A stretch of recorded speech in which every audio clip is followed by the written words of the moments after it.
জাকির নায়েকের ফতোয়া কত কড়া আপনারা জানেন তো? ভারতবর্ষের ব্যাংকে চাকরি করতে পারবেন, পরিষ্কার ওনার কথা যে হারাম, ব্যাংকের চাকরি চলবে না। ঘুষ দিয়ে চাকরি নেওয়া যাবে, হারাম, ঘুষ দিয়ে চাকরি নেওয়া যাবে না। ওকে যখন ফোন করেছে এইরকম এরকম ব্যাপার, আমার স্ত্রী আমাকে যে দিদি বসে আছে বারান্দাতে, কেন রাগ করে? আরে তা আমার উপরে রাগ কি আছে গো? আসতে বলো আমার কাছে, কি রাগ হয়েছে? তো বলছে রাগ তো তুমি জানো না নাকি?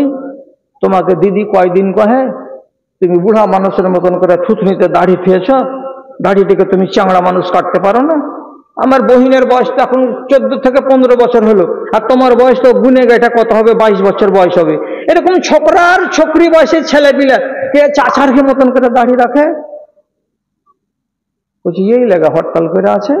বলছে হ্যাঁ, ই কোচা আমিও হরতাল করুন, বাড়িওয়ালি যদি তুলে খেতে দেয় তো খাবো, আর নতুন না খেয়ে তোর বাপের বাড়ি থেকে যাবো। দিবি না দিবি না? কত জিদ মেয়ে ছেলের শক্ত হয়। আল্লাহ তুমি রেহাই দিও। বেলা কেটে গেল কিন্তু নিজের স্বামীকে খেতে দিতে এলো না। বাড়ি এলো, আসার পরে ফোন করলো। কোনখানে ফোন করলো? সরাসরি দিল এ বোম্বাইয়ে IRF এর ম্যানেজারকে ফোন করলো। আর IRF এর ম্যানেজারকে ফোন করে বলছে আমি নায়েক সাহেবের কাছে একটা ফতোয়া নিব, দয়া করে আল্লাহর ওয়াস্তে ফতোয়াটা দেন, মা ওনাকে দেন আমার মোবাইলটা। জাকির নায়েকের ফতোয়া কত কড়া আপনারা জানেন তো? ভারতবর্ষের ব্যাংকে চাকরি করতে পারবেন, পরিষ্কার ওনার কথা যে হারাম, ব্যাংকের চাকরি চলবে না। ঘুষ দিয়ে চাকরি নেওয়া যাবে, হারাম, ঘুষ দিয়ে চাকরি নেওয়া যাবে না। ওকে যখন ফোন করেছে এইরকম এরকম ব্যাপার, আমার স্ত্রী আমাকে বলছে দাড়ি ছাড়ো, আর না তো ও আলাদা হয়ে যাবে। কি করতে হবে? ওখান থেকে খবর দিল স্পষ্ট ভাষায় যে ওই বাড়িওয়ালিকে বাদ দিয়ে দাও, এ বাড়িওয়ালি তোমার ইমানের দুশ্মন, আগামী দিনে আরো বড় আবদার করে বসবে, সেই দিন তুমি ওর আবদারকে মেনে নিবা, আর তারপরে তোমার ইমান আস্তে আস্তে ড্যামেজ হবে।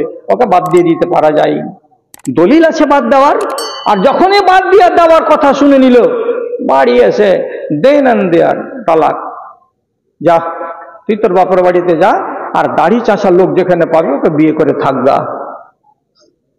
জি, তাহলে অনেক সময় এরা কি হয়, শত্রু হয়ে যায়। বাঁচাবেন কি করে? ত্যাগ করে দেন ওকে। আমি আপনাকে সঠিক কথা বলছি, যেই বেঈমান শয়তানটা রাসূলুল্লাহর কাঁধের উপরে উটের ভুঁড়ি চাপিয়েছিল, তারই বেটি, দুশমনের বেটি উম্মে কুলসুম রাদিয়াল্লাহু তাআলা আনহা ঈমান আনছে। ঈমান আনছে তো দুই ভাই, বাপ তো মরে গেছে, দুই ভাই এখনো বেঈমান। বোন লুকিয়ে লুকিয়ে ঈমানদারি করছে বাড়িতে। শেষ পর্যন্ত রাসূলুল্লাহ যখন হিজরত করে চলে গেলেন মদিনা, তখন মক্কা থেকে 14-15 কিলোমিটার দূরে একটা ফাঁকা জায়গায়, যেটা মদিনা যাওয়ার রাস্তা, এই জায়গাতে চুপচাপ দাঁড়িয়ে আছে। চুপচাপ কোনো একজন সাহাবী চলে যাচ্ছিলেন, তো বললে বাবা তুমি আমাকে মদিনা নিয়ে যাবে? হ্যাঁ যাব। মদিনা নিয়ে যাবে বলে যখন আরমান করলো, তখন বলে যে হ্যাঁ নিয়ে যাব। তো উকবা বিন আবি মুইতের মতো জল্লাদের মেয়ে উম্মে কুলসুমকে পৌঁছে দিল আর এক মুসলমান সাহাবী, কোথায়? তো মদিনায়। আর যেমনি মদিনাতে গেছে, সাথে সাথে রাসূলুল্লাহ বলছেন ইযা জাআকুমুল মুমিনাত ফামতাহিনুহুন্না, মুসলমানেরা তোমাদের কাছে মক্কা থেকে যদি কোনো মেয়ে ছেলে হিজরত করে চলে আসে, তাহলে ভালো করে যাচাই করো, ভালো করে বাছাই করো যে মেয়েটি আসলে ঈমানদার না ঈমানদার নয়। ধোঁকা দিতে পারে তোমাদেরকে আর আমাদেরকে, যাচাই করো। এই যাচাই করো কথাটা যখন হলো, তখন সাহাবায়ে কেরাম ওই মহিলাকে যখন জিজ্ঞাসাবাদ করতে গেল, তখন চোখের পানি নামিয়ে বলছে আমি আল্লাহর ওয়াস্তে রাসূলুল্লাহকে ভালোবেসেছি, আমি আল্লাহর ওয়াস্তে আল্লাহকে ভালোবেসেছি, আমি আল্লাহর ওয়াস্তে দ্বীন কবুল করেছি। আমার দুটো ভাই আছে, তারা এখনো বেদিন, আমার বাপ বেদিন হালাতে মরে কবরে চলে গেছে, কিন্তু আমি আল্লাহ পাকের নবীকে মেনে নিয়েছি, আমি তার উপরে ঈমান এনেছি, অতএব আমাকে তোমরা সন্দেহ করিও না। যখন মনে মনে ভাবলো এরা আমাকে হয়তো ঘুরিয়ে পাঠিয়ে দিবে, না কি হবে না কি হবে, তর্ক চলছে, কথা চলছে, এমন সময় 6 দিনের দিন ওর দুই ভাই, এক ভাইয়ের নাম ওয়ালিদ, এসে মদিনাতে হাজির। রাসূলুল্লাহকে বলছেন, আল্লাহ পাকের রাসূল, আপনার সাথে আমাদের চুক্তি হয়ে আছে সুলহ হুদাইবিয়ার মাঠে। কি চুক্তি? কোনো একটা বেদিন যদি মক্কা থেকে মদিনা চলে আসে আপনি ফেরত করে দেবেন, আর কোনো একটা মুসলমান যদি মদিনা থেকে মক্কা চলে আসে আমরা ফেরত করে দেব না। আপনার চুক্তিতে লেখা আছে, কথাটা আছে না নাই বলেন তো? রাসূলুল্লাহ বললেন, হ্যাঁ লেখা আছে। কোন লোক যদি মদিনা থেকে মক্কা চলে যায় তো তোমরা তাকে ফেরত দেবে না, হ্যাঁ লেখা আছে। আর মক্কা থেকে কোন লোক যদি মদিনা চলে আসে তো আমরা ফেরত করে দিব সেই লোকটাকে, হ্যাঁ এটা কথা লেখা আছে। রাসূলুল্লাহ বলছেন, আপনার শর্ত অনুযায়ী, চুক্তি অনুযায়ী আমাদের বোন পালিয়ে এসেছে মদিনায়, আমার বোনকে আপনি আমাদের হাতে তুলে দেন, আমরা আমার বোনকে নিয়ে বাড়ি চলে যাব। রাসূলুল্লাহ শুনতে পেলেন, যাওয়ার পরে মেয়েটাকে ডাকলেন, ডাকার পরে বলছেন, এই উম্মে কুলসুম, তুমি আমার উপরে ঈমান এনেছো, আল্লাহর উপরে ঈমান এনেছো? হ্যাঁ। তুমি আমাকে বিশ্বাস করো? হ্যাঁ। তুমি কি ঈমান দিল থেকে এনেছো, যে একেবারে খাঁটি ঈমান যাকে বলা যায়? জি। আচ্ছা, তোমাকে তোমাদের ভাইয়ের সঙ্গে ফেরত করে দিচ্ছি, মক্কা চলে যাও ফিরে। তখন মেয়েটি বলছে, আল্লাহ পাকের রাসূল, একটা মেয়ে ছেলেকে আজমাইশের মুখে ফেলিয়েন না। যে ভাইয়েরা যখন জানতে পারবে আমি ঈমান এনেছি তখন আমাকে মারবে, আর আমাকে মেরে আমার দিন ছুটিয়ে দিবে, আর আমাকে আমার বাপের ধর্মে আবার নতুন করে দীক্ষিত করবে, আমার ঈমান আমার বুকে রাখবে না। আপনার পায়ে পড়ি, আপনার হাতে ধরি, আপনি আল্লাহর ওয়াস্তে আমার ভাইদের সাথে আপনি আমাকে পাঠাবেন না। এই জোরাজোরি চলছিল। এমন সময়তে আল্লাহ রাব্বুল আলামিন এই আয়াতটাকে নাযিল করলেন, আর করার পরে বলছেন, খবরদার খবরদার হে নবী, কোনো মেয়েকে যদি পরীক্ষা করে জানা যায় যে সত্যিকারী ঈমান নিয়ে এসেছে, তাহলে তাকে খবরদার দুশমনদের খপ্পরে ফেলে দেওয়ার জন্য ফেলে দেবেন না, ঠেলে দেবেন না, তাকে রদ করবেন না, তাদের সাথে পাঠিয়ে দেবেন না, এটাকে আটকিয়ে রাখতে হবে, আটকিয়ে দিবেন, খবরদার পাঠাবেন না। রাসূলুল্লাহ যখন আয়াতটাকে শুনলেন, জানলেন, মানলেন, তারপরে বাইরে এসে দুই ভাইকে ডেকে বলছেন, ও ভাইরা তোমরা শুনো, এমন একটা মহিলা হিজরত করে এসেছে যে যেই মহিলা তার নিজের দুই ভাইকে চায় না, তার বংশকে চায় না। কেন? যে ভাইয়েরা তার দিনের সামনে আড় হয়ে দাঁড়িয়েছে, ভাইয়েরা তার দিনকে বরবাদ করে দেওয়ার জন্য কোমর বেঁধে আছে। অতএব তার সামনে আছে তার ঈমান, আর তার সামনে আছে তোমরা দুই ভাই তার ঈমানকে লুটে নেওয়ার জন্য।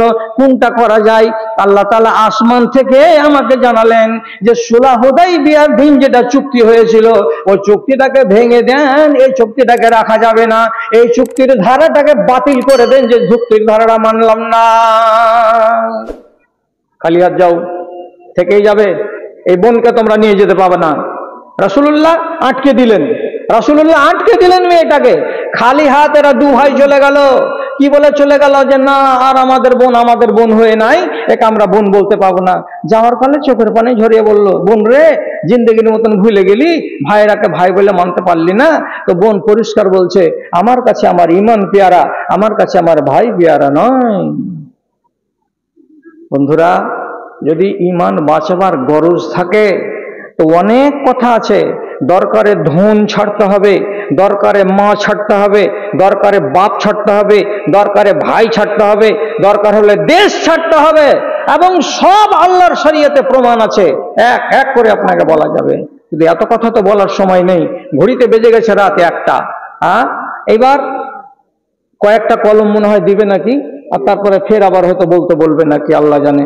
উঠিয়েন না, উঠিয়েন না, উঠিয়েন না। এটা কে দিয়ে গেছে? এটা ডাক্তার কসিমউদ্দিন দিয়েছে। ও 10,000 টাকা আমার হাতে দিচ্ছিল আমার বন্ধু ডাক্তার কসিমউদ্দিন সাহেব। উনি আমার হজের সাথী। তো উনি আমার সাথে গল্প করতে করতে বললেন, এটা আপনার হাতে দিব নাকি? আমি বললাম যে মাওলানা নাজিমউদ্দিনের হাতে জমা দিয়ে দরখাস্তটা করে দিতে হবে, আমি সেটা পরে পেয়ে যাব। তো উনি দিয়েছেন 10,000 টাকা। মাশাআল্লাহ, আলহামদুলিল্লাহ, জাযাকাল্লাহ। আল্লাহুম্মা আইয়িদহু বিল ইলমি ওয়াল হিলমি ওয়া যায়্যিনহু বিল ঈমানি ওয়াত তাকওয়া ওয়া লা তু'রিযু বিল ফিতানি ইয়া রাব্বাল আলামিন, আমিন বিরহমাতিকা ইয়া আরহামার রাহিমিন। এটাকে আচ্ছা, মাশাআল্লাহ। মাওলানা নাজিমউদ্দিন সাহেব মাদ্রাসার এখন নাজেম নাকি? কিছু নাই, মাদ্রাসার খাদেম, নাজেম নয়, খাদেম। হ্যাঁ, এখানে কত দিয়ে আছে? এখানে 10,000 আছে।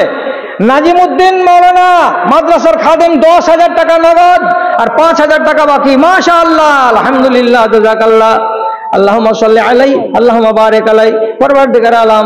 তোমারই বান্দা যে আছে দান করেছে, আল্লাহ তার দানকে তুমি কবুল করো, তার আহলকে ভালো রাখো, সুখে রাখো, শান্তিতে রাখো।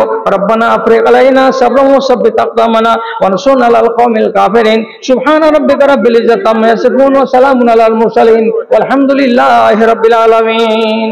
আরিফ এনেছো আছে?